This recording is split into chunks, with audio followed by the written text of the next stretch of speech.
Hey guys, welcome back to the Bro and Pro podcast, where we hope to help you reach your full potential, whether that be inside or outside the gym.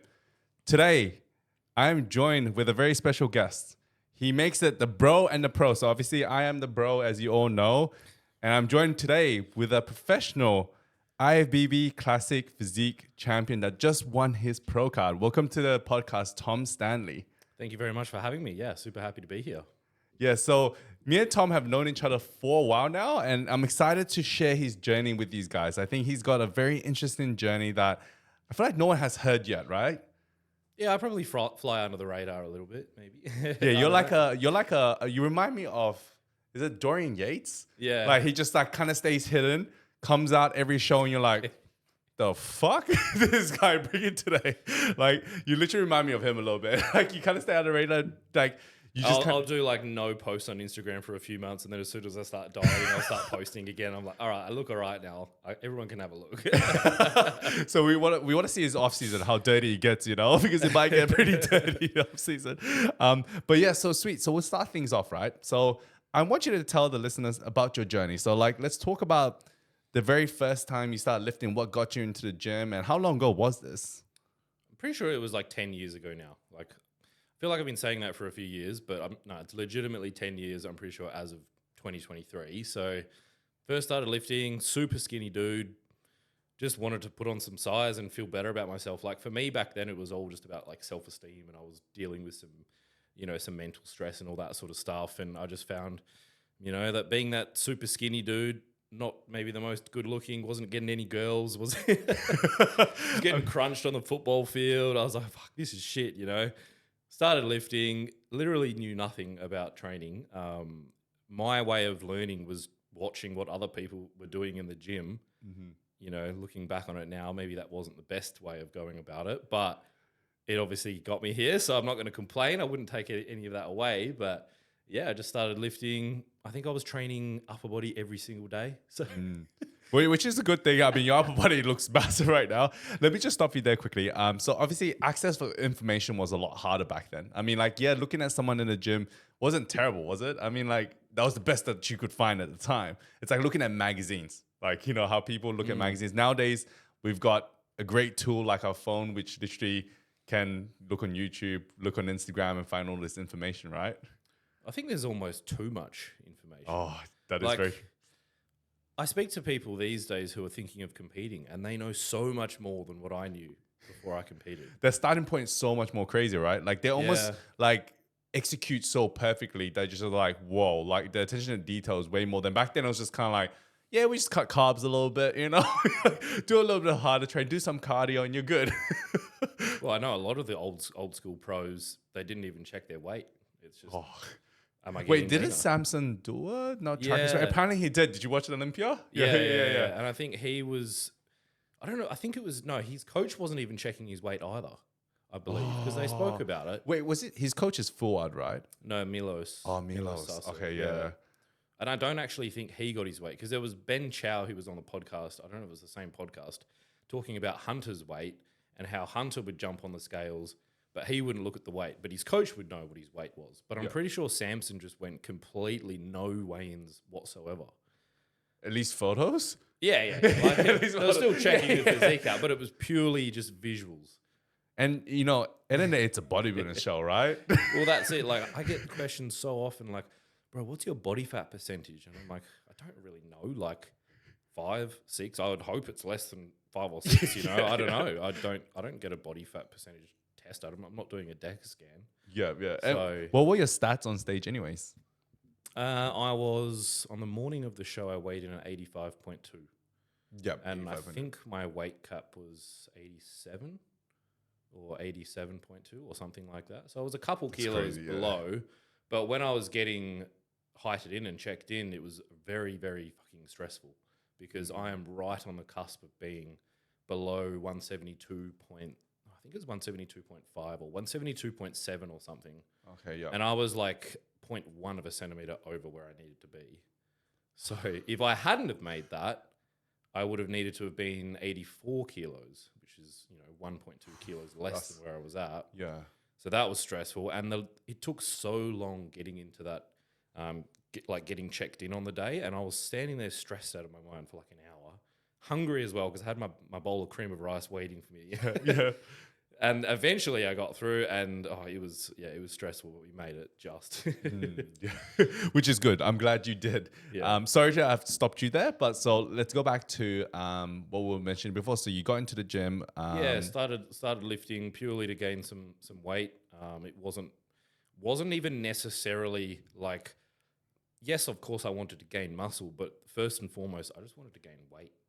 Like weighing myself every day, hoping that the number on the scale would go up, assuming that majority of it was muscle, although I didn't really know. Lifting, I think I was doing every second day. So I was doing Monday, Wednesday. Yeah, I was doing Monday, Wednesday, Friday. And then, it was like Sunday, Tuesday, Thursday, like literally just upper body every second day for the first 6 months of lifting, not knowing a thing. And then after 6 months, I was like, okay, the upper body's starting to grow. And I was like looking at my legs and I was like, I don't know if this is normal. I don't think it should be like this. I should probably start lifting legs. Like, I was just a pussy. Like to be honest, I was just being a pussy. I was like, training legs is hard, and I didn't. And I also training legs is a bit more difficult. Like I didn't know how to barbell squat. I wasn't training with any friends at the time. Didn't really know anybody in the gym. I was a very shy, nervous kind of kid, and I just never really spoke to anyone. And then just started squatting a little bit. And obviously at that point, I started splitting my training up a little bit more. Started training legs twice a week. They started to grow.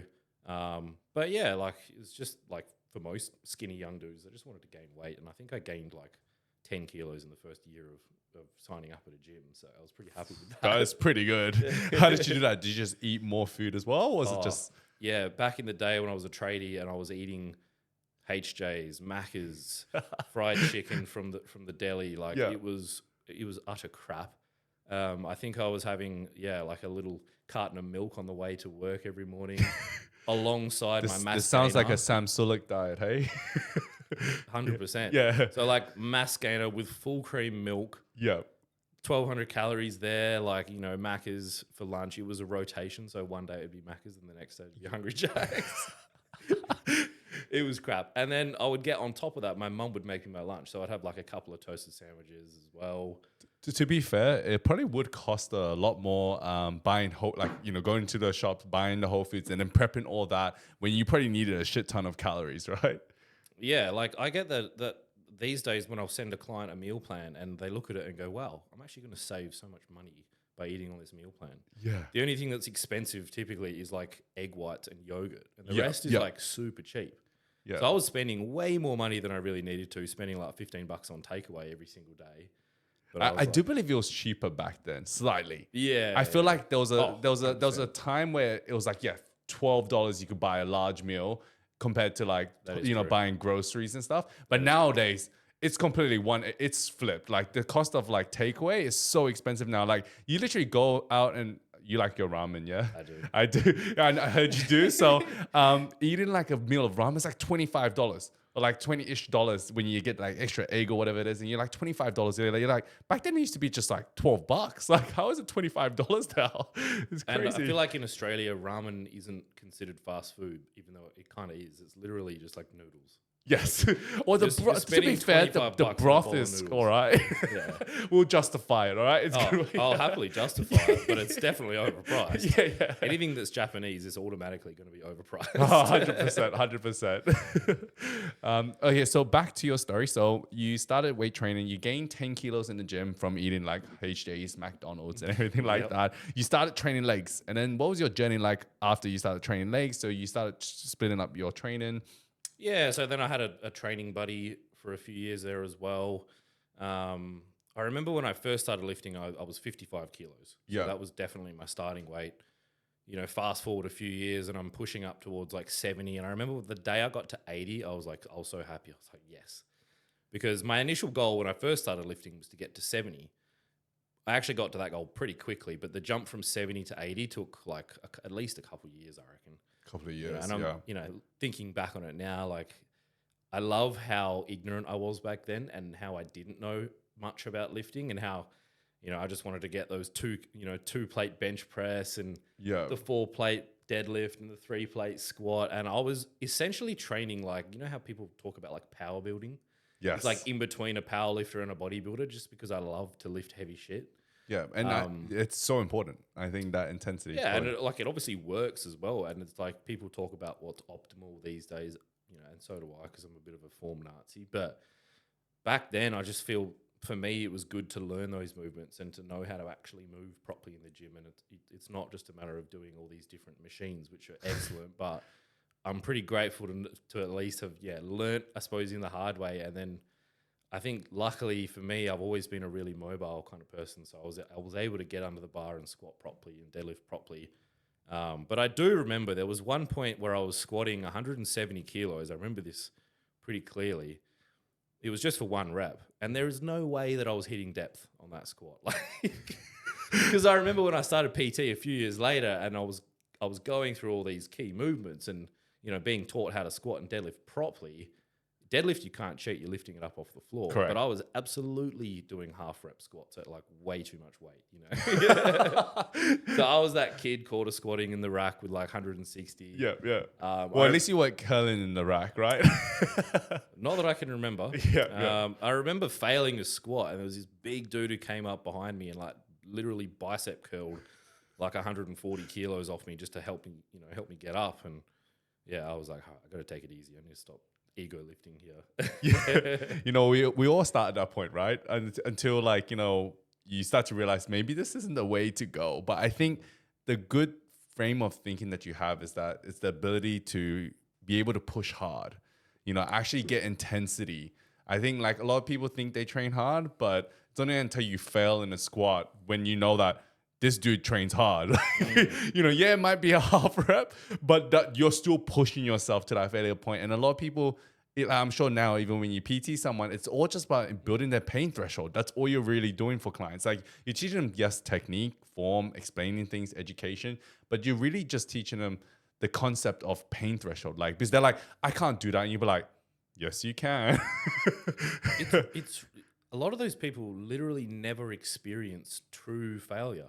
Yes. And I just think that some people physically don't have it in them to get to that point. That mental grit, you think? I mean, you can try. You can't really teach that sort of stuff. Like you can improve it, but I just think like some people will stop when they, in reality, they've still got probably 2 reps there, and like that's not going to not work. Like you will still get progress, but yeah, I think you kind of need to learn what it feels like to be, trying to push through a bench press and. You fast forward 5 seconds and that bar's on your chest and you're screaming out for help. Have you ever failed on a bench press? 100%. Yes. Multiple times. I feel like you have. I feel like because we went to the stadium, I was like thinking about it. I was like, pretty sure someone did tell me about that. At Power Fitness? Yeah, I'm pretty sure. Well, I can guarantee it happened. I don't know if you were there, but you probably did hear about it. But I do. Yeah, I remember. I don't even know how heavy it was, but yeah, some dude came up and helped me, thankfully. Yeah. I'm still here today to tell the story. So it didn't guillotine me. So numerous times with no spotter. At least now, if I fail like a barbell squat, I know how to throw the bar back and get out of it. But yeah, I was stuck under the bar. And even now, I never do flat bench anymore, but I know how to get out of a flat bench situation like that anyway. You just kind of push it down your body and kind of just heave it off your hips like a little deadlift. But yeah, there was a few sticky moments, that's for sure. I think that's the best way to kind of know where your limit is. And I went through a period, same thing. I spent a lot of time because I did men's physique, right? When I first started, everything, all upper body. No one really cared about legs because bodies, right? Yeah. And obviously, because I'm a full-bred men's physique guy, I didn't train legs until my friends started giving me shit. They were like, Sir Legolas from Lord of the Rings, and then they started giving me shit. And I was like, oh, you know what? I'll start training some legs. And I started training legs like hell hard. And then Nicole would like help me program my workouts because, she's very good at doing legs. And then she was just like, I was failing a lot. She's like, why are you doing this to yourself? Like, I'll fail and have the racks, and then I'll just sit down. Like, I'll literally come down, like coming up, and I'm like, drop it. And then she'll be like, why do you keep doing this? And so I'm like, because my legs are shit. And I wanted to build them up. And then after that, like, I started getting strong. I started building my legs up because of that. And it was only because I knew what failure felt like. And I was so pissed at myself for letting myself be so weak. And then so that kind of drove me to grow my legs up to a certain point, of course. Well, I mean, a lot of men's physique guys these days have crazy legs as well. Oh yeah, 100. Oh, that's You can see them bursting through their shorts, and I'm like, especially like even structure wise, some of them should be doing classic. Maybe they can't fit into the weight cap. I don't know, but I think if you've got epic legs, surely you would want to go into classic. I mean, Brandon Henderson apparently is 20 pounds above his weight cap. Or like, so you know how the men's physique weight cap has come out, or it's gonna come out next year. Apparently, he's gonna be 20 pounds over, and so like he has to move up to classic because there's no way he's gonna be able to move down, like, you know, go back into men's physique. Like he has to drop 20 pounds of muscle. Like how you gonna lose 20 pounds? That's partly why I feel like they made that statement of giving the win to Ryan Terry, because he is significantly lighter than most of those guys in the top 10. And maybe they made that decision looking towards next year, because I don't know how many of those guys in the top 10 are going to be fitting into the weight cap next year. But I know, like, if you're taller, then you can get a little bit lucky in that way. I think the weight caps are a little bit favorable for the taller guys. So is it, apparently they said that for C-Bum, wasn't it? Yeah, that's why being a short dude, I'm always like, oh, damn you taller guys. Like, obviously competing against Dashi a few times now, and he's like substantially taller than me, and he has like 9 kilos still to increase before he's maxing out his weight cap as an amateur. And I'm like, come on, bro, like leave this one for me, you know? Because if I don't take it out this time, I can't grow. It's like, I mean, I'd be going into an off season pretty much just trying to gain like half a kilo to a kilo because I'm already like on that weight cap, you know? Yeah, shit, that's so hard, eh? That's literally intense. But okay, back to what we're discussing. Obviously, you train super hard. What made you decide to do a show at any point? When did that switch happen? Because obviously you've done your first show. What show was it? If you don't mind mentioning it. Yeah, no, that was 2018 ICN, and I'd been working as a PT for about 6 months. Yeah. So, and one of the other PTs at the gym was like, "Oh man, like you should compete," and I was like, "Okay." I mean, I never really thought about competing. Yeah. It was probably something that, in this case, like I needed someone to kind of tell me you should do it, because I genuinely didn't know what I was getting myself into. I knew, like obviously I knew that I was bigger than the average dude, and I had like decent enough genetics to be able to grow, you know, as much muscle as I had in a short period of time. But I didn't know what. Well, the short period is 10 years though. Well, for the first five show, years. That was 5 years. So that started lifting 2013. That was 2018. And I think from memory, I competed in that show at about 71, 72 kilo. Yeah. So I probably started that prep low 80s. I don't know, maybe lost like, 10 to 12 kilo. And I remember this, there was 16 people in the bodybuilding first timers back then. Yeah. And I won that class. And that was the very first time that I had some sense of like, oh, maybe I'm half decent at this. And I'm a very competitive person. Like I just love winning. You just ask my mum how much of a sore loser I am back in the day playing like board games and stuff at home or like video games, like a little bit of a crybaby. So I just love that winning feeling. And then I think obviously I went into the overall, got absolutely obliterated by one of the open winners. And then I think that kind of got to me a little bit in terms of feeding off the success, because I was like, okay, I'm going to go into the next show and try and win my pro card. And again, I got obliterated because I was like, I can't compete with these dudes. Most of the people who are winning their pro card in bodybuilding and ICN are 40 or they're in their 30s and be training for 20 plus years. Correct, yeah. So fast forward, to I think it was the same year, 2018, I did the season B show, got absolutely roasted. And then I did another show, I think it was 12 or 18 months later. And that was my third and final ICN prep. And that was really good. Like I was very happy with how I looked in that show. Xavier was my coach back then, Xavier Wills. Yeah, Xavier Wills. He was my ex-coach as well, yeah. Yeah, so that was a really good show. And then, fast forward again. I was in Melbourne watching the Arnolds. Yep. I think this was it would have been 2019.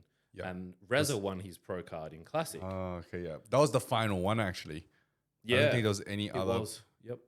definitely Oh, was. because Nicole, that's when Nicole won Yeah. her pro card as well. Yep. The same time, the exact same time. Yeah, 'Cause yeah. I remember I was Yeah. standing in the crowd. You were watching Nicole. Yes. I don't even know if you remember this. Like you were just next to me and we were just chatting random shit about the show. Oh yes, I do remember this. It was just it just flew by Yeah. so quickly because after that we actually flew to Sydney straight after. We had a flight at like 7 p.m. So we had to leave Melbourne like literally an hour later, and we're like, shit, you need to collect your awards and take your photos and leave. Yeah, because we had like a festival the next day. True. The back in the day. But yeah, no, I remember. Yes, no, we Yeah. did see each other in Arnold's. Yeah. So that was like obviously super motivating for me because not just Reza, but Nicole won her pro card as well. You know, 2 people from Perth, and I was like, damn, you know, I kind of want to do this IFBB thing, and like looking at someone like Rez, it all kind of it was a big trigger for me in my head because my first ICN show that I did, Rez did that as his very first show as well. He was doing men's physique back then, so it was like me, Rez. There was Tim Thomas as well. Yeah. So there was a lot of like genetically blessed people in that ICN lineup. But yeah, just seeing him win his pro card, I was like, I didn't think I was that far behind him when I did. I know obviously 2 different classes, but I always thought we were on a similar kind of trajectory, and he obviously steamrolled me and earned his pro card. What was that, 4 years before I did? But yeah, watching him win was a huge motivating factor for me. And then I pretty much, started making plans to compete in the IFBB show. Amazing. And then how many IFBB shows have you done now? I've done, before, so I've done 3 IFBB preps. Yeah. So 2020, no, just 2. Just 2, yeah. It would have been just that one. No, sorry, it was 3. It was 3. I've only done 2 nationals. The very first one I did, I believe, that was just the state show because that was in 2020. I remember that. That was the Josh Lenowitz classic, when he was actually here. And that's when COVID hit. That's when COVID hit. Yes, and I flew to Melbourne to do the nationals show, but I was dealing with a lot of like chronic jaw pain at the time, and it affected my ear as well. So I had a lot of issues with my ear on the plane. And basically, when I landed in Melbourne, in a way, I was kind of looking for an excuse to not compete because I was just in so much pain. And then the show Did you injure your jaw, or is it like? Oh, it's a long story, but I've still got it like chronic TMJ pain, which is like causing like ear dysfunction and all sorts. But it's a story for another day. Okay, perhaps, we'll save that for the next podcast. Yeah. We'll delve tune deeper. into the next podcast. Yeah. That's how we get there. Yeah, so we talk about the specialist jaw pain issues that I've been dealing with. But like that was, for me, I was in a way looking for an excuse to not compete. And when they moved the show from what was supposed to be the exhibition center, they moved it to some warehouse, which was like, I think it was about an hour's drive. And you had to go out that way to get your tan done as well. And I remember landing in Melbourne and I was just like, I'm not doing it. I can't do this. So I ended up spending the week in Melbourne. That was when COVID was running rampant, and restaurants that you would normally have to queue up for hours, you could just walk in. So it was great.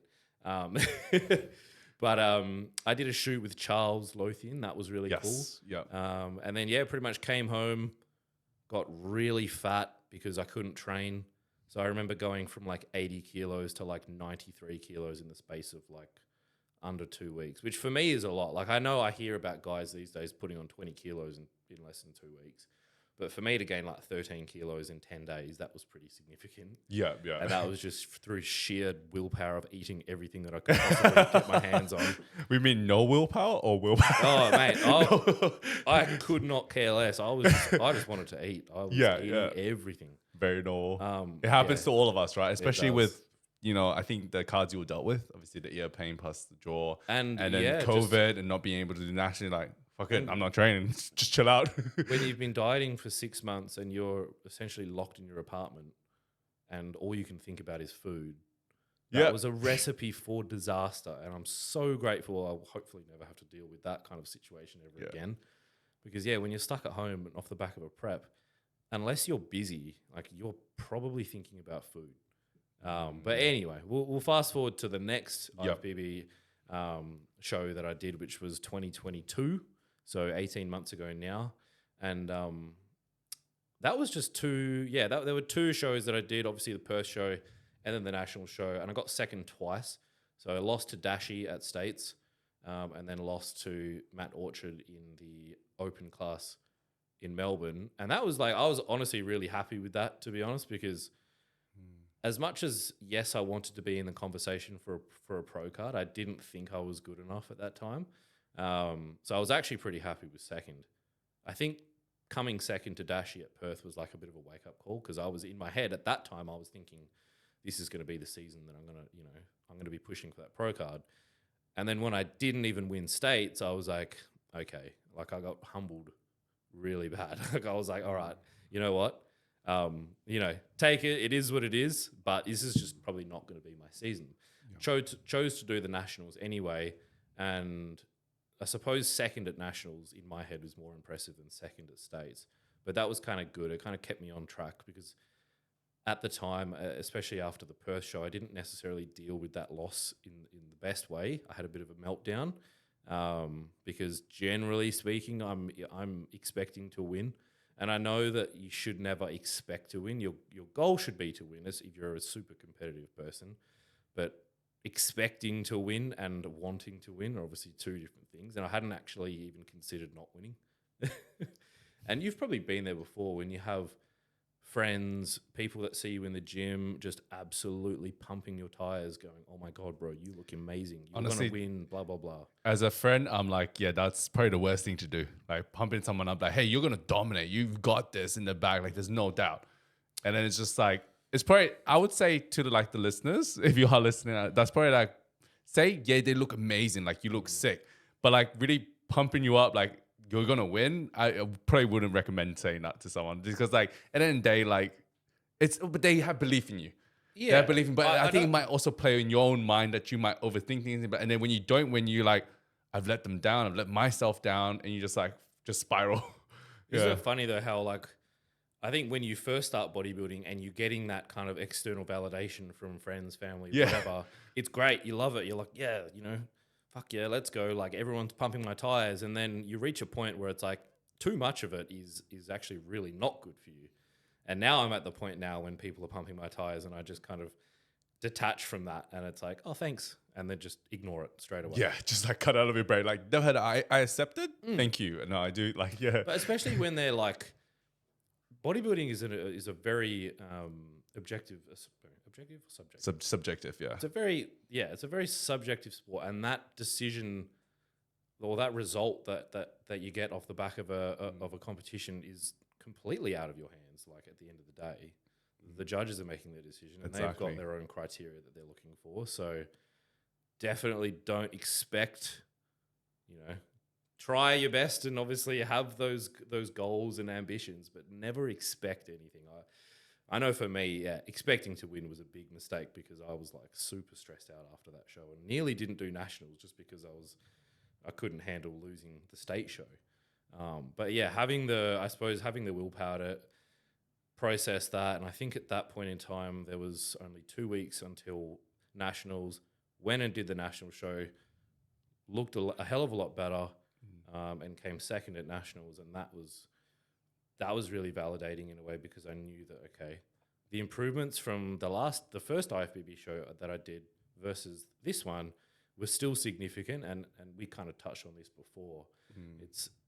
It is that sort of sport where you just need to focus on yourself. Like, yeah, focus yourself and keep. I just want to say that I was telling Tom before that he's impressed me as a bodybuilder, because every time he jumps on stage, I always notice the difference. And that's why I always tell people, I'm like, you never just jump on stage and be like, oh, it's about the same physique. Like, there's maybe some improvement, but when you jump on stage, I'm like, holy shit, he's made some improvements. And I've told this to many people like around me. I'm like, Tom's impressed me, and I reckon he deserves to win. So that's what I said. And he's got it. Yes. That's why I was always a big fan of like the 18-month gap between shows. Yeah. You could do a few months just to have fun after a show, don't get fat, like what I did after the 2020 show. Well, that was uncontrollable, not within control. Yeah, we'll say that one was out of my hands. Yeah. But yeah, you have like a good, couple of months to rest up, recover, take some time off the gym, because I actually really enjoy that feeling of missing the gym. That's like my deload. It might take a few weeks. It might take just 1 week. whatever I need to just feel like I miss training. Because I don't know about you, but by the end of prep, I hated training. I used to. Same thing. Just don't want to be there. And then after comp, it doesn't get better. Like, because your body's already so sore, and then you start to feel even more fatigued that you're like, what am I doing here? Like, you want to improve, but you're like, just not in that. Like, your body's just not ready to like start growing. And that was like, I've always found that weird because I've always loved training. There's just a point in prep that I just start really hating going to the gym. And it does start to feel like a chore again. Like when I first started going to the gym, it wasn't easy and it was a bit of a chore. And that's kind of how I feel in maybe the last 6 to 8 weeks of prep. Yeah. It's like it's a massive battle just to get my ass up off the couch and go to the gym because your energy levels are low and you just simply can't be fucked. And it's not until I find it takes me like a good 30 or 45 minutes to actually get going in that session. By the end of the session, I'm like, okay, I actually feel pretty good now. But walking in, getting started it's so hard. Everything just hurts, no energy, glycogen's low. You're like, yeah, nah, can't do this. And then you start waking up, like, but then like, I think it's maybe the joy of, oh, I did it. I overcame the hurdle of not wanting to go, and you got it to train. 100%. I think the endorphins are being released. Yes. Yeah. You feel like you've achieved something on that day, and then you're like, oh, tomorrow's leg day. Don't get too excited, Tom. So that's crazy. And then you pretty much went into your recent show? And how did that go? So I think I did do the typical 18 months off. So I did the, I think it was season A 2022, and then obviously most recently season B 2023. Started working with my current coach, Dean. I actually started working with him before my 2022 show, but this was the first time we had a proper off season together. Yeah. And to be honest, as much as I've been doing bodybuilding for 5 or 6 years, I can't actually say I've taken it properly seriously until 18 months ago when I started working with Dean, because that off season was very, very structured. Everything was being followed. There was no skipping meals. I had a few bouts of sickness, and I remember there was one where it was a bit of a stomach bug. Still got all my food in. Like there was no excuses over the past 18 months. I was doing absolutely everything I could. To say that all my eggs were in the one basket for the last season is an understatement. Like I was just doing everything I possibly could to improve as much as possible. Again, I didn't put the expectation on myself that I was going to be able to turn pro, but I just did everything I could. I definitely have no regrets about that off season. In amongst the off season, like there were holidays involved as well. I went to Vietnam, I went to Bali, I went to Singapore. How did you manage those? They were actually, because I gave my coach plenty of notice, we structured them around, the training and the eating and whatnot. So it wasn't too much of a problem. They would typically just coincide with having a deload. And timing wise. Yeah. That's why it's really important to communicate to your coach. Like you can still go away on holiday, loosely track your food, have a bunch of untracked meals, and not hinder your progress. And that's obviously, I think for me, it worked out really well because it just gave me that little mental break that I needed. And then as soon as I get back home, it's 100%, back onto the meal plan or whatever it is. I was actually doing macros. Yeah. So I got really good at just tracking macros out at restaurants even. And whether that's, perfectly optimal, probably not. But yeah, I can safely say I didn't skip any meals. Over the past 18 months. I think getting education around like counting macros is good understanding. I think a lot of people do generally need to at least have that basic understanding of what macros are. So when you go out to eat, obviously your tracking is probably going to be a lot more control, but at least some people can understand what they're putting into their body. Like, if this is higher fats, is it a higher protein? Like, do you need to order more protein? Just very basic understanding. That's all people kind of need. Obviously on your level, you're probably going to be a lot more like on top of it, but like this is exactly 200 grams. And I think creating this skill to look at chicken and be like, that's 100 grams of chicken cooked. Like, it's a skill. You kind of develop that as you keep practicing weighing out your food. You're going to look at chicken and be like, oh yeah, that's 100 grams of chicken. That's like 50 grams of chicken. Like if you get better at doing that, you can probably track a lot better and you're probably really good at that. Yeah. I find that I'm pretty accurate at just eyeballing stuff like that nowadays. Yeah. But if I do that in conjunction with just weighing myself every day, like that's a pretty clear indication on whether or not you're in a calorie deficit or you're in a calorie surplus. Like I'm weighing myself every single day. I'm taking my scales with me when I go overseas as well. Yeah. Which you should. A lot of yeah. people do. Yeah, we do. Me and Nicole. Yeah, as you can tell, she does the exact same thing. Yeah. I mean, I feel like for me, it helps me mentally because I know that I can go out and enjoy lots of flexibility with eating. And I know it's not necessarily indication of body fat accumulating, but like if I jump on the scales the next day and I'm like 800 grams up, then I can relatively confidently say, okay, I probably ate a bit more than I should have yesterday. So I'll dial it back a little bit and then the weight will kind of come back down. It'll start to balance back out again. And then I'll find that consistent kind of happy medium where every day 2 out of the 4 meals that I'm having might be consistent, and then the other 2 are changing on a day-to-day basis. So that way, I suppose you're less likely to run into the issue of, significant weight gain or significant weight loss or whatever it is that you're trying to achieve. 100%. And I think obviously, for lifestyle people, they could probably get away with not bringing a scale because, they're doing a lifestyle. But I guess because you had the future endeavors of jumping on that stage, so having some control, bringing the weight scale is probably good. Yeah. Absolutely. Yeah. I wanted to also bring up one thing, something I noticed about everything we're just kind of talking about. And what you bring up is a lot of times where it's all about controlling what you can control, the controllables, right? Like obviously you're not expecting to win, but what you can control, you're going to do that perfectly as you did the last 18 months. And that's why everyone probably thinks that I'm a massive control freak. You're like, oh, I threw out that word. Did your partner say? I would be surprised if most bodybuilders weren't considered control freaks by their partners. Like yeah. I think you have to be. Like you're probably the same, and I'm sure Nicole's the same as well. Yeah. Because if you're not controlling as many variables as possible, then you're kind of guessing. Yeah. And when you're guessing, you can't guarantee. And that's what I tell, like, even lifestyle clients. Like, I will attempt to control as many variables as I possibly can because that's the only way that I can guarantee that you're going to get results. And it's the same thing for me, just to a much more extreme level. But, yeah, I suppose that, like, if I get a client, as an example, who comes to me and, like, they have, like, loose goals to gain, like, 5 to 10 kilos over a 12-month period, and they're controlling literally nothing. Like they've got no idea what they're doing. I don't expect them to be as much of a control freak as me. Yeah. But if we can get them to say 50 to 60%, where in their minds it's still completely healthy, because some would consider what I do unhealthy, being a little bit too pedantic. But yeah, if we can get them to controlling 50 to 60% of the variables, so I can somewhat guarantee their results. But for me, everything needed to be controlled. But having said that, like obviously there were still holidays involved and to which I wasn't controlling every single variable.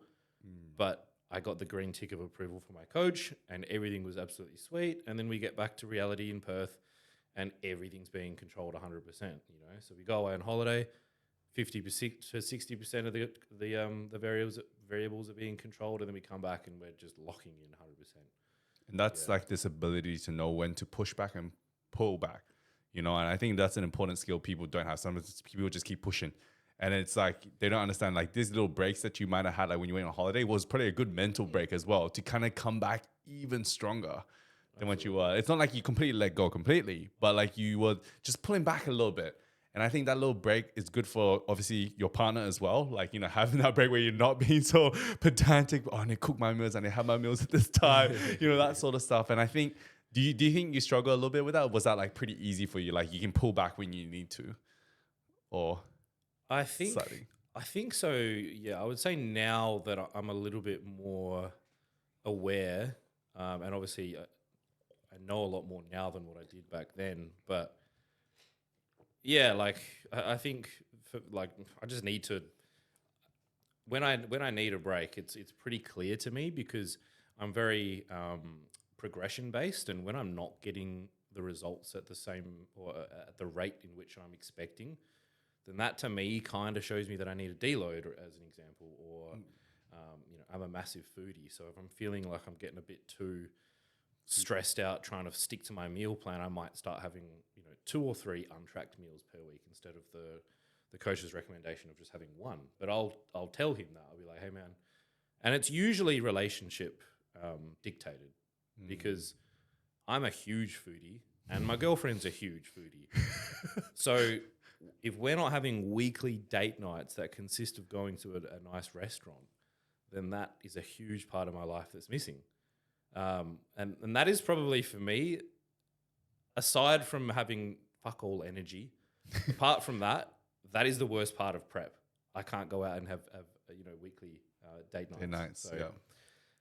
having said that though, my last prep that I did, I said to Dean at the start of prep, I said, look, it's really important to me that, up until maybe 6 weeks out, that you allow me to have a weekly cheat meal or free meal or whatever you want to call it.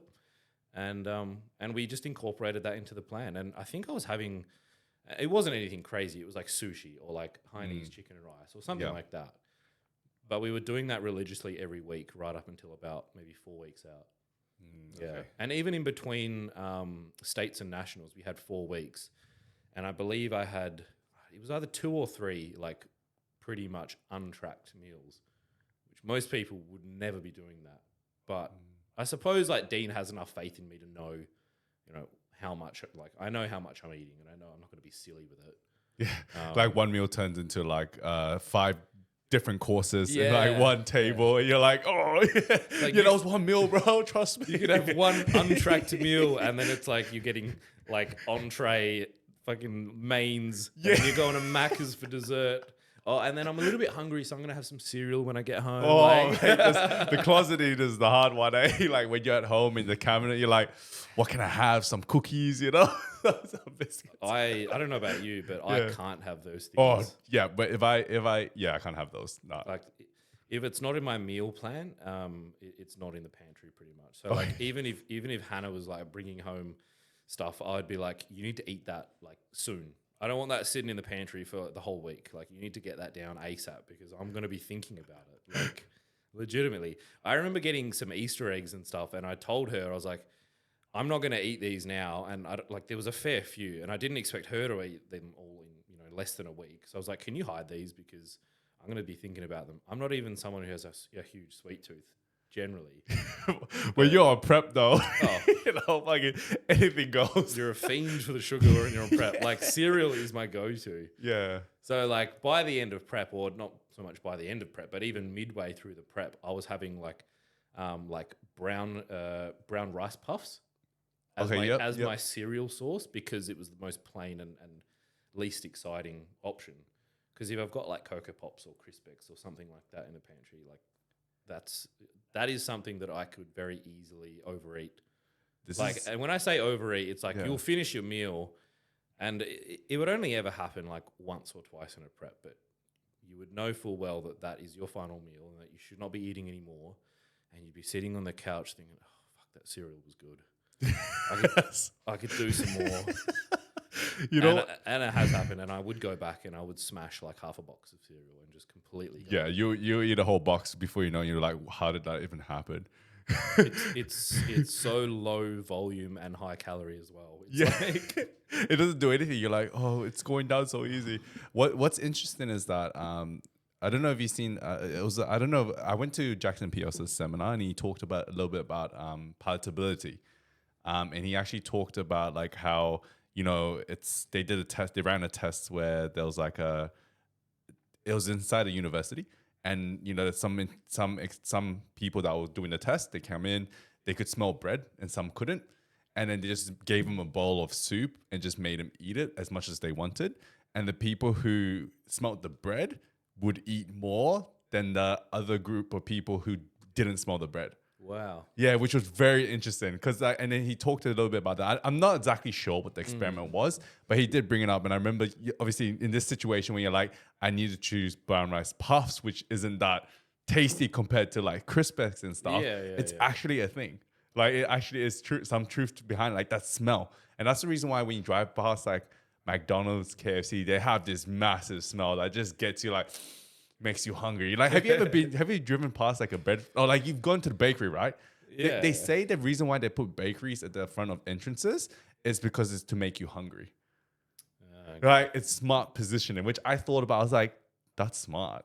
It's like, that's really smart, right? I mean, I'm not a huge fan of baked goods at Woolworths, yeah. but by the end of prep, when you're walking into Woolies, everything smells so good. Like you're like the bakery, the cookies, like, oh damn. Like you'll know the smell that you'll notice in Woolworths at the end of prep is the same as walking past Subway on a regular day. yeah. You know how you can smell Subway and you can be hungry or full and you can still enjoy the smell of Subway. Like Subway smells way too good.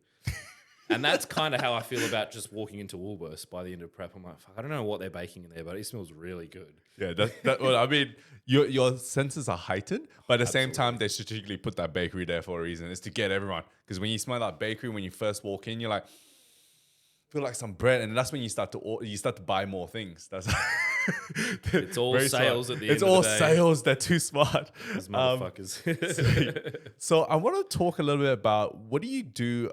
Obviously, this show, you won your show, so you came second in state show, Yeah. and you were able to ounce Dashi. Yeah, so there was a bit of a kerfuffle at the state show in regards to the logistics backstage. So basically, I went out on stage and Tony Doherty described it as someone looks like they've just rolled out of bed, essentially, because I came out with no glaze. So I had like no oil finishing touch on. I had a feeling there was something missing. Yeah, so there was a combination of having, no oil and not having any time backstage to pump up. Because basically, when I got called to go out on stage, they were still spraying my final coat of tan because I was, you know how it is, you'll say like, okay, you've got 10 minutes, you should probably start pumping up in about, I think they said to me like, you'll probably be on in say 20 minutes, you should probably start looking to pump up and go get your glaze put on. So I took my shirt off, walked out there, and the tanning lady said to me, I don't think you're dark enough. Let's quickly just pop another coat of tan on you. And that was like 2 minutes later, and I'm like halfway through getting this touch up with the spray tan. And they're like, oh my God, Tom, like you need to go. Like you need to be on stage now. They're calling you. And I'm like, what do you mean? Like I haven't got any glaze on. I haven't even pumped up. Yeah. So I run out on stage and I was fuming, like probably didn't look like I wanted to be there. Hence why Tony said that it looks like I've just rolled out of bed because I was probably like, fuck, this is not going to be good. Like there's no chance of me winning here. Still got second, and like I've looked at a lot of the photos and I looked okay, but yeah, not having any glaze, and I knew it would be a big issue, but I didn't know how big an issue it was really going to be. One thing I like to say, it's like, Pokemon cards, yeah? You see a shiny Pokemon card, it looks way different. Yeah, You know what I'm that saying? is such a good way to put it. They're both cards, but when you have a shiny Pokemon card, you just Yeah. find it just stands out way more. That's like glaze is Yeah. super important. You want to be a And if shiny you're Pokemon comparing card. a regular card to a shiny card, like Yeah. the shiny is going to shit all over that regular Yeah, card. exactly. Having said that, though, Dashi had to deal with a similar issue, but he did get the glaze on, but he didn't get to pump up. So we both walked out there not at our absolute best. How did it happen? Was it just the timing of the event? I Did they miss think it had something to do with the way that they were awarding the class that was on before mine. So I think they said that they were going to award them After a few classes. our show. No, I think they said that they were going to. I expected them, to award the previous class in between our classes, but I think they changed their minds and said, actually, you know what, we're going to award them after our class. So basically, they skipped You had to that go whole on bit. first. Okay, So yeah. it must have moved us forward like 5 to 10 minutes. Either way, I was probably a little bit behind where I should have been. And then I spoke to Andy after the show, the head tanning lady, and she was a little bit apologetic, and I was like, it's not really your fault. Like, these things happen. And at the end of the day, I'm much happier and glad that it happened at the state show and not at the national Oh, show. yeah, 100%. Yeah. Because, you want to be able to learn from these mistakes. And fortunately for me, I did get to learn from the mistake and rectified it. But yeah, she felt bad and she said, look, make sure you come to me when you're at nationals and we can work it out. Like, make sure that you get your glaze on. And she described me and my skin tone as the way that my skin absorbs the oil, almost like an African. Like she would put the oil on, and she actually had to mix the oil. This was at nationals, obviously. She had to mix the oil with like Vaseline, which is like a wax. Yeah. To get it to stay on my skin without just my not skin absorb it. absorbing it. Yeah. Yeah, no, that is a thing, eh? I think sometimes some people might need extra coats of tan, and yeah, if your body absorbs it, it's just so weird. Yeah. Yeah, like the actual the color of my tan was fine, but just for some reason, whenever they put the oil on my skin, Yeah. my skin just absorbs it. So she had to mix the oil with like a Vaseline, and even in between classes, she would have to reapply. Yeah. So that still wasn't enough to stop my skin from soaking up the oil. So that's going to be a pain. Your in body the ass. just wants some carbs. You just started eating. Maybe. So it was like, It's like, is there calories in this? yeah, let's suck it into my skin. Like a sponge. Yeah, like a sponge. But yeah, I have a lot of like gratitude, I suppose, towards her because she looked at me and knew exactly what I needed, and that was really helpful. And it's also good to know that the head of the tanning of Pro-Tan has laid eyes on you, and she knows exactly what you need to look like. I'm assuming she's probably tanned many professional bodybuilders, and she knows what looks good. And she took care of me at nationals. She has done Olympia. She does do Olympia, I'm pretty sure. Yeah. She was great. And that gave me a bit more confidence. And yeah, the contrast from Perth to Brisbane at nationals, there wasn't really that much difference in terms of my physique. I was very similar in terms of weight. The peak week was similar. It was slightly different, but I wouldn't say what we did in the peak week at nationals was the deciding factor. I genuinely think it was just, at least this time I got a gloss Was of the oil. weight the same? Sorry, Was your weight the same? weight was pretty much the same. Okay, yeah. So just, yeah, the glaze. Pretty much. Like I did reach a new all-time low before nationals, but when I say all-time low, it was like 200 grams lighter than my previous low. So it was basically the same. Yeah. Yeah, we carved up a little bit more heavily, I believe, and we actually had a little bit more fats implemented in the peak week as well. So, Is that to stop the digestion of the carbs? I don't think that that's necessarily why they were in there. Dean has his reasons, and I've actually asked him about this. It's a bit of a bro sciencey thing that he doesn't necessarily agree with, which is the fats help you metabolize the carbohydrates a little bit more effectively. He doesn't necessarily agree with that. I actually can't even remember what he said. I don't even think I got a final answer out of him. I would love to hear that answer because Nicole's actually the exact same as you. Like she needs those fats to stop those carbs because she digests those carbs so quickly. But it's funny how you say that it helps to metabolize it, but if anything, it slows it down. It does slow the digestion of the carbohydrates 100%. Yeah. But I think there's a term that the bodybuilders will say that adding fats into those carb meals helps the carbs stick. I think Dean's a very articulate guy, and maybe he has just a different way of explaining it. But I would love to hear that answer. He disagreed with that statement in whatever context he decided to take from it, but essentially he's doing the exact same thing, but he has a different reason for it. So. Yeah, I would love to hear that reason because I guess it would be interesting to know like what the science behind it could be. Like what would he actually explain it being? Because it's something that's just kind of like understanding, right? Like as you coach more clients, you start to see these things. You're like, oh, maybe we're just chucking some fats, and see what happens.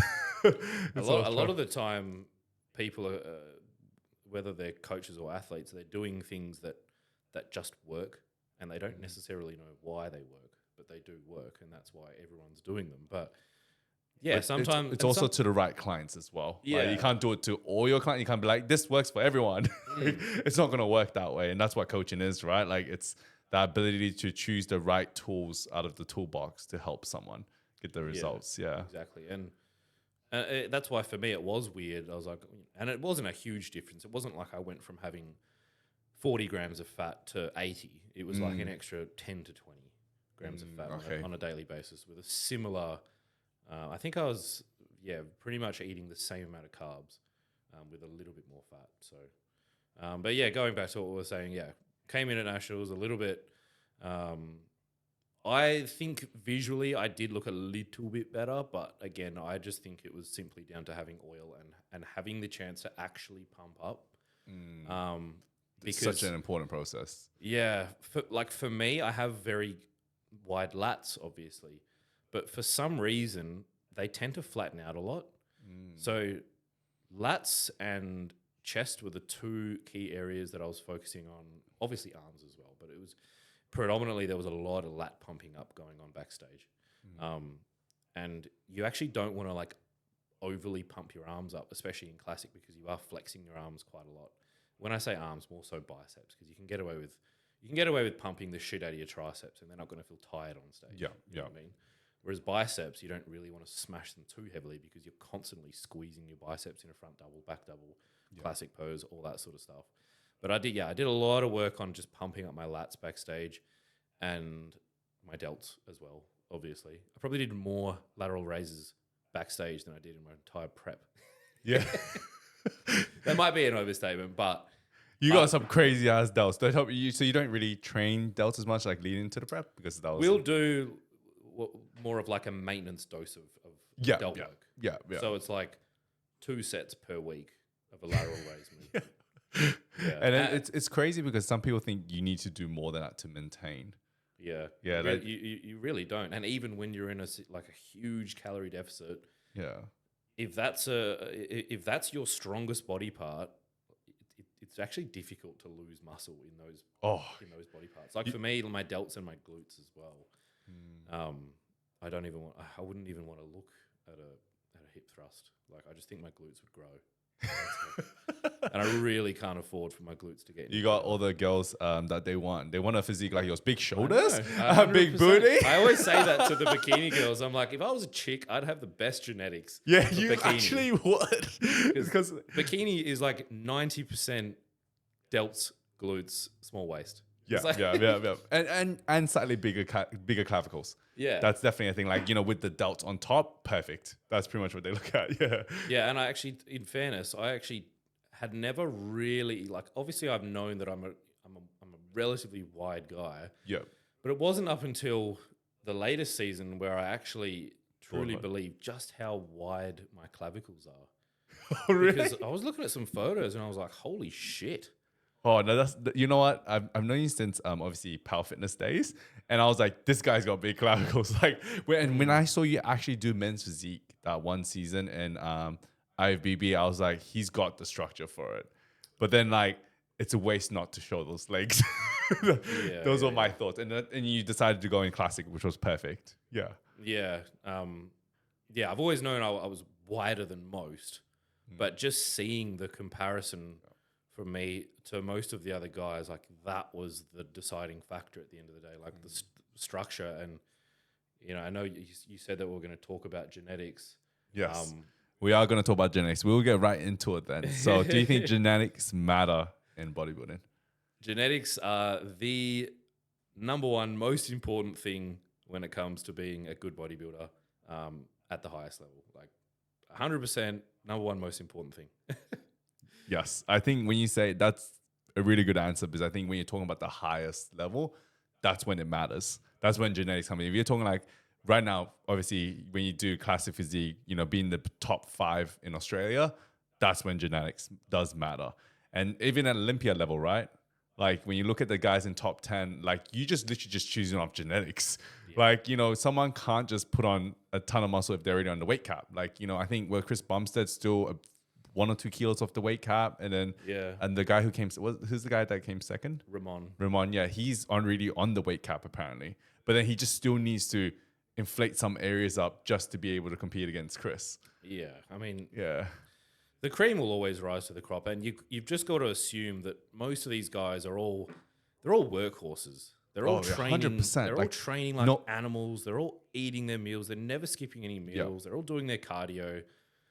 That is no doubt. 100%. Everyone's on that level. You guys on your level is 100%. There's no doubt that the hard work goes in, intensity goes in. I mean, you can have all the willpower in the world and be the hardest worker in the room, but if your genetics aren't as good as the guy who's next to you, then you're not going to beat him. And that's why I think if you're going to do bodybuilding, you need to be ready to lose, because you can do absolutely everything possible and still lose to someone purely based just off genetics. It happens all the time. Yes, and then there are times where someone who may not have the best genetics can outwork someone else if they're coming off. If the guy with genetics comes off. But, what's Phil Heath saying? Phil Heath saying is that, there's a saying that he does. Do you guys remember the saying? I can't remember. Oh, I have to get that one. I have to come back to that one. We'll come back to that. Yeah. But there's different types of genetics as well. Like you've got structural genetics. Like, are you a structurally wide person? Like for myself, structurally wider hips, small joints, that sort of stuff. And then you've got like the genetics just to get super fucking shredded really easily.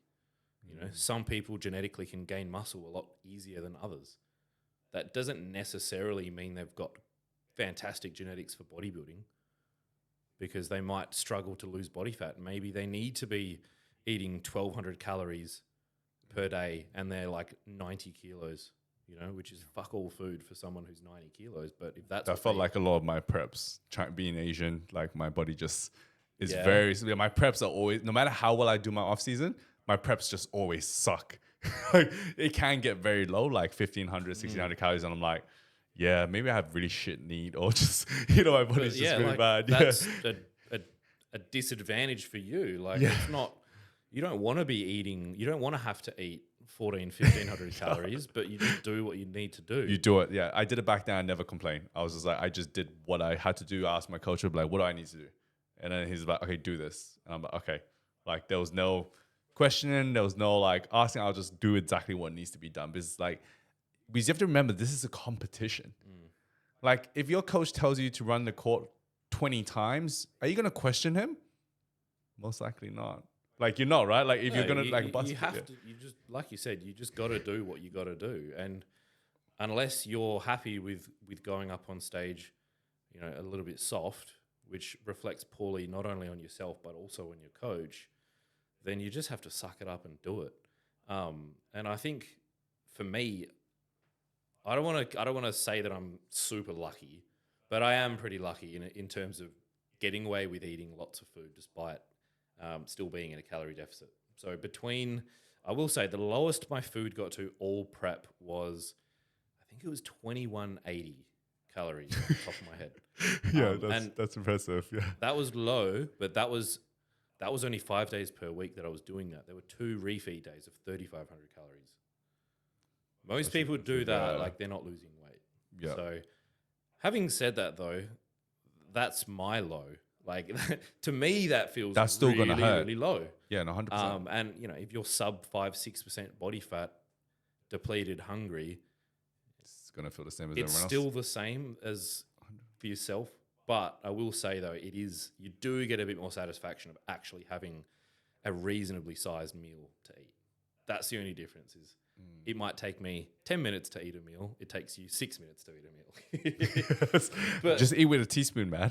That's a great tip, and that is one tip that I would definitely recommend. Yeah, teaspoon or chopsticks. Yeah. Oh, chopsticks is smart. Actually, that's really good. Chopsticks is smart, but when you're highly irritable and you're going to get a mouthful of food and you keep dropping it, that's fucking annoying. So I'll probably go with the teaspoon more often than not, but I did do chopsticks quite a lot as well. Okay, that's very, very smart. My thing is the latte spoon, so it's just like a long teaspoon essentially. Oh, long handled teaspoon. We're giving all the hacks today. Yeah, people can survive prep. Every meal, like the exact same spoon. It's my nana's spoon. So when she passed away a couple of years ago, Mum was like, oh, do you want anything from my house? And I knew exactly what I wanted straight away. I wanted that long-handled latte spoon. What a way to ask. I know. It's like, out of anything, you can take anything and you just want a spoon. I just want that spoon. Actually, I took 2 of the most bodybuilder essential items. I took a standing mirror and a spoon. Do you still use that standing mirror? I do, yeah. Good man. Good in the living room. Yes. Sweet. So I want to touch on one more thing. So what does your post-comp look like now? So like you did mention before that you take a break off training, is it? Like completely off? I kind of just go to the gym when I feel like going to the gym after a competition's over. So if I don't get the urge to go to the gym, I just won't. If I get a friend who hits me up and says, oh, like, are you free to train? I'll be like, yeah, we'll go hit a session. Usually just arms, something fun. When it comes to training post-comp, most of what I'm doing in the gym is purely for content, because you do want to make the most of the condition that you're in, and it certainly looks more impressive, and you're going to get more engagement when you're doing videos in a shredded state versus, deep into your off season when you're just a big lump, and you have to wear as much clothing as possible to hide all the body fat and all the rolls. But yeah, just training for fun pretty much. The biggest hurdle for me post comp is always food. How to rebound effectively without putting on too much weight. So Dean basically set me a bit of a goal. It was, I think, about 10% of your stage weight you could gain in a 6-week period. So 10% of 85 kilos is 8.5 kilo. So he essentially said to me, I don't want you to be any more than 93 kilos after 6 weeks. And thankfully, I've done that. I think I was 7 kilos up after 6 weeks. Yeah. So he set that pretty clear expectation. And also this time I had a little bit more, a bit more pressure on myself to not overeat because I'm a pro now. I need to act like a pro as well. I can't just go and get fat in my, 6 weeks after I've just turned pro. Like that doesn't look very good. So, so that's usually what I do post show is just take a bit of a break from the gym, train purely out of enjoyment, no following of training programs or anything like that. And then eventually I got into training just 4 days a week, and I've just kind of been doing that over the past month or so, up until this week where we started a new training program and everything's kind of ramping back up again and the food's going to start going up, and we're going to try and This is 6 weeks now or 7 weeks? I think it's going to be 7 weeks on Saturday. Yeah. So you spend a lot of the time in kind of just a deload, like a good deload, just really enjoying training. And I think a lot of times people think they're going to build a shit ton of muscle post-comp. Like they're going to be like, do you believe that? Or I personally don't, purely because your body is in a state of needing just simply to recover. Like you've been heavily depleted for the past, like I was dieting for 25 weeks in total. Yeah. Which is half a year. Like you've been dieting for half a year, training like mad, cardio every day. You just need a break, and you can still utilize that post-comp rebound phase, which is exactly what I'm doing now, by staying lean for a month or two after you finish your show, put on a little bit of body fat, but still be really, really lean to initiate that rebound phase. So that's essentially what I'm doing now. Yeah. So it's been 6 weeks of just chilling, accumulating a little bit of body fat, and now we're ready to do what people would consider the rebound. And that is going to include getting heavy relatively quickly. Training's going to be ramping up. The body's starting to feel a little bit better now as well. Like the injuries that you may have had towards the end of prep, they're starting to go. And everything for me just kind of makes sense now to really put the foot to the floor and try and get huge, basically. Nice.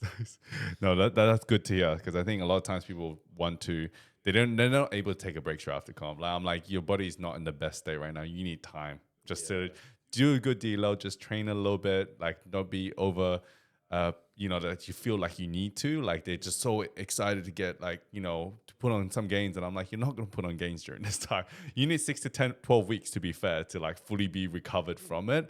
And obviously then you start to ramp up the volume as the weeks go on. You start to increase food intake. And then eventually when you're in a good point, then you'll be like, okay, now we can start focusing on increasing volume. Let's go hard. Let's go ham, Yeah. I know for us, it was a collaborative effort. So every week, Dean was just kind of reminding me, like, just when you're ready, we'll push again, I think it's listening. That's a great skill to have. But obviously because you're a pro athlete now, but obviously also an elite athlete before you even start, like you just have that right mindset.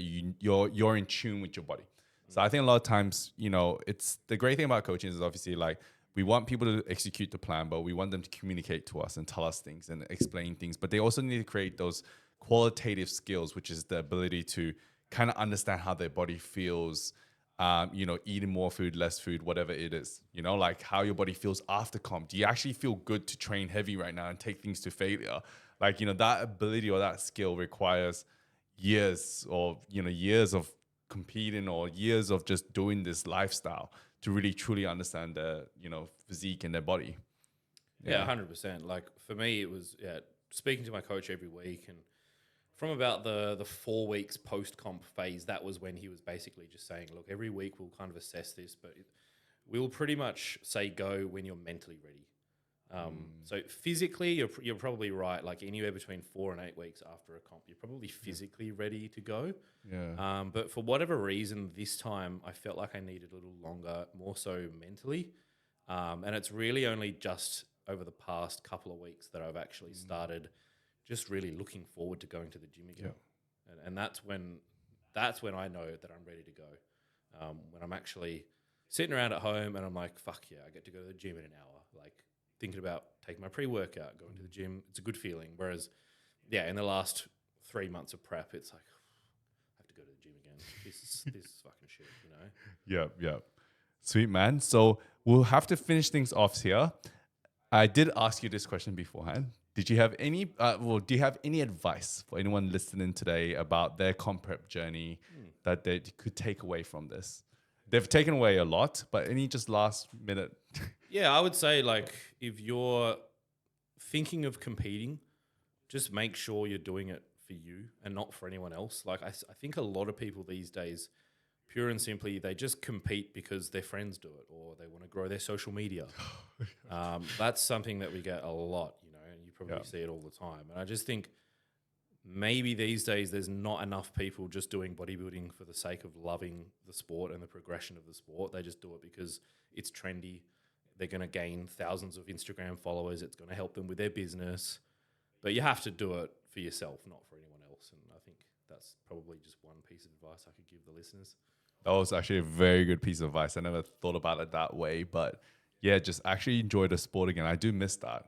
Like back then, it wasn't about like doing it for PT. It wasn't doing it for coaching or, you know, a credibility. It's literally just, we just enjoyed it. We just love training, right? Like I'm still training now, even though I haven't competed. I just enjoy training. Like, I don't know why it's any harder than that, right? I mean, look, long after I hang up the boots from professional bodybuilding, I'm going to be lifting in the gym because it's just something that I love. Yeah. I don't need to step up on stage. It's not something that I necessarily need to do. I'm at a point now where I owe it to myself to do so because I've obviously done really well. But the most important thing for me is that I just love training and I love eating lots of food. And if it means that I can eat more food, then I'll continue to do it. And look good while you do it, then keep going. It's a win-win. It's a win-win. Well, I love it, man. So where can the listeners find you? What are your socials? Well, obviously I had to change my Instagram handle after I turned pro. So it's Tom Stanley _IFBB Pro. It's mandatory. You got to do that. Yeah, I did it. I remember I did it the morning after the show and I was like, ooh, this feels pretty cool to be able to do this. I'm pretty sure I stalked you and I looked at it. I was like, yeah, he did it quickly. I was like, but I just wanted to see your photos. See how jacked you are, you know?